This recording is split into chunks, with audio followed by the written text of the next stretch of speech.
الرحمن الرحيم. ازيكم يا بنات؟ عاملين ايه؟ وحشتوني. النهارده جايبه لكم اكله من سوريا، اكله بنحبها كلنا بجد. مفيش حد فينا ما بيحبهاش، مفيش حد من ولادنا ما بيروحش يجيبها كل شويه من المحلات اللي بره، ما احناش عارفين نظافتها عامله ازاي. احنا هنعملها النهارده بالطريقه بتاعتهم بالظبط واحلى كمان. وبجد تحدي لو عملتوها يا بنات وما طلعتش نفس الطعم ونفس الريحه ونفس الشكل اللي انتوا بتجيبوه من بره. انا بجد الطريقه ديت اتبعوها بالخطوات بالظبط وهتبقى احلى ان شاء الله. شايفين يا بنات؟ وعامله لكم معاها كمان البطاطس البومفريت، وعامله لكم معاها الخيار المخلل، وعامله لكم معاها التوميه الاصليه فعلا، وعامله لكم معاها كمان العيش اللي احنا بنشتريه من بره غالي. شايفين يا بنات عامل ازاي اهوت. وهنزل لكم كل الطرق ديت في صندوق الوصف. بجد اكله حلوه قوي قوي والريحه قلبه البيت كله. يلا مع بعض كده نشوف الطريقه. بسم الله الرحمن الرحيم. ومعانا مقاديرنا اهو يا بنات. احنا اتفقنا مع بعض ان ديت شاورما السوري بكل تكاتها وحركاتها اللي انا جايباها لكم من شيف سوري ومجربتها مره واتنين، بجد فظيعه. زي ما قلت لكم ان انا ما بجيبلكوش حاجه طريقه اي حاجه الا لما اكون مجرباها ومتاكده انها حلوه. ده يا بنات كيلو صدور فراخ. انا جبت الفراخ عملت الصدور شرايح. احنا عاملين خالين الفراخ قبل كده مع بعض يا بنات، وخليت الصدور وجبتها قطعتها على 3 شرايح او على شريحتين زي ما حجم الفرخه بتاعتكم، وبعدين قطعتها بالحجم ده يا بنات اهو لا هي تخينه ولا هي رفيعه، اهي شرايح اهيت. خلاص. ومعانا بقى يا بنات البهارات بتاعتنا. معانا معلقه صغيره بابريكا، ومعانا ربع معلقه كمون، معلقه صغيره كمون، وربع معلقه صغيره حبهان مطحون، ومعانا نص معلقه صغيره توم بودر، ومعانا نص معلقه صغيره توم فريش، ومعانا ده كاري حار، نص معلقه كاري حار، ومعانا نص معلقه كاري حلو، ومعانا نص معلقه زنجبيل، ومعانا معلقه بهارات فراخ، بهارات شاورما، ومعانا نص معلقه كزبره ناشفه، ومعانا اقل من نص معلقه ملح، ومعانا ربع معلقه بن التكه بتاعتنا يا بنات. والملح انا حاطاه قليل يا بنات لان احنا معانا صويا صوص، ومعانا واحده مرقه دجاج. لو عندك مرقه دجاج بودر حطي، لو ما عندكيش فرفتي كده مكعب. ومعانا ليمونه مقطعينها يا بنات. شايفين التكه دي بقشرها، مقطعينها شرايح ما عصرناهاش بالقشر بتاعها. ومعانا معلقه صغيره كاتشب. خلاص. هنا بقى يا بنات معانا ربع كوبايه ميه، وربع كوبايه خل، وربع كوبايه زيت، ونص كوبايه لبن رايب. خلاص. يلا يا بنات احنا عملنا اللبن الرايب وقلت لكم طريقته قبل كده. هنحط بقى كل حاجه على بعضها يا بنات. هنحط الخل، الزيت الاول اهو، والخل، والميه، واللبن الرايب اهو. هنحط بقى كل مكوناتنا دي يا بنات.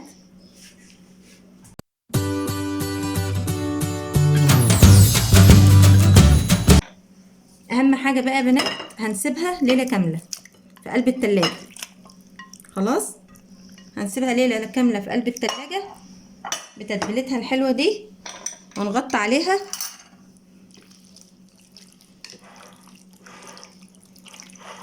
انا هحطها في صينيه مفروده عشان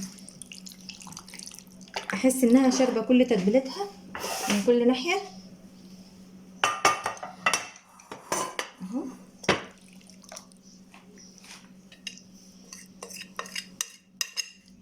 عشان الصينيه دي ليها غطا عندي، فاحطها في التلاجة بغطاها عشان ما تلقطش حاجه من التلاجة ولا تخلي حاجه في التلاجة تلقط منها. اهي يا بنات كده اهي. شايفين منظرها اصلا وريحتها بصراحه تهبل اهي. هغطي عليها بالغطا بتاعها وهسيبها في التلاجة لبكره واجي اوريكم هنعمل ايه. بسم الله الرحمن الرحيم. ورجعت اهوت يا بنات، ومعانا اهوت الشاورما بتاعتنا اتبلت. بجد ريحتها مش قادره اقول لكم إيه، عاوزاكم تيجوا تشموها. حطينا ماده دهنيه على النار زي ما انتوا بتحبوا يا بنات، زبده او سمنه او زيت اللي انتوا عاوزينه. حطيت اهو ماشي. اهم حاجه بقى يا بنات في الخطوه اللي جايه دي، هننزل بالشاورما كده مش فوق بعض، كده جنب بعض، ونستنى عليها عشان الطاسه تبرد. الريحه بجد مش قادره اقول لكم.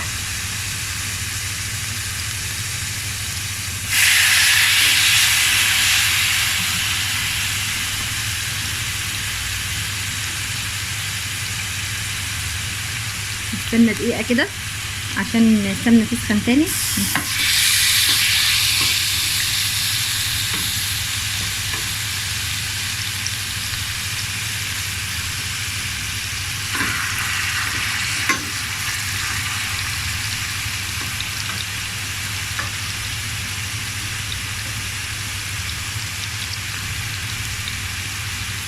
ما بقلبش فيها يا بنات غير لما بس بتشمع الاول.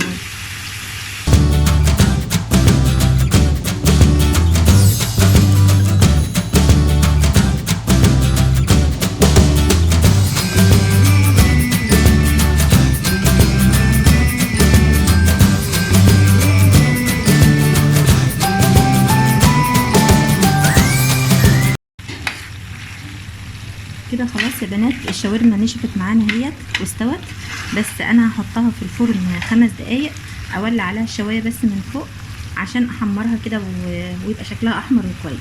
هدخلها الفرن كده واطلعها واولها. قطعتها اهوت من الفرن، خدت لون من فوق، وعملت لكم معاها عيش الصاج، عيش الشاورما اللي بنشتريه من بره يا بنات غالي، عاملينه في بيتنا باقل التكاليف. وعملت لكم التوميه السوريه اللي انتوا بتحبوها بجد، التوميه الاصليه، جربوها وهتدعوا لي. هنزل لكم طريقتها في صندوق الوصف. ومعاها الخيار المخلل اللي عاملينه في بيتنا برده، هنزل لكم الطريقه. يلا يا بنات كده نعمل سندوتشاتنا. هنفرد التوميه الاول كده اهو، هنعمل زي المحلات بالظبط. اول حاجه انا حطيتها دهنت التوميه اهو يا بنات، وهنزل عليها الخيار، واروح منزله الشاورما بتاعتنا الجميله دي.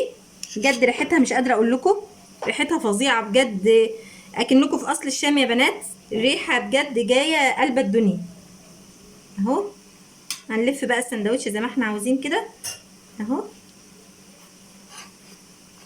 اهو يا بنات اهو. بصوا يا بنات، لو عندكم توستر حطوه فيه دقيقه بس، لو ما عندكوش توستر هتعملوا زي كده اهو، هتحطوه في الطاسه دقيقه بس على الوش ده ودقيقه على الوش ده.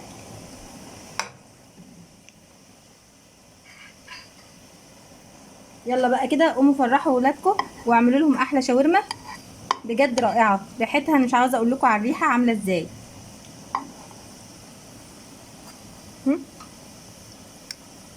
دقيقه بس كده. ولو عندك شوايه وعملتيها عليها هتاخد التعليمات بتاعه الشوايه دي برده، هيبقى شكلها حلو اهو. يلا بقى نقطعه مع بعض يا بنات. شايفين يا بنات السندوتش من جوه؟ شايفين الصوص بتاعه؟ شايفين شكله؟ بجد رائع رائع رائع. واللي عندها شوايه وعاوزه تحطه عليها دقيقه تحطه، واللي عندها توستر ممكن تحطه. وبألف هنا يا بنات.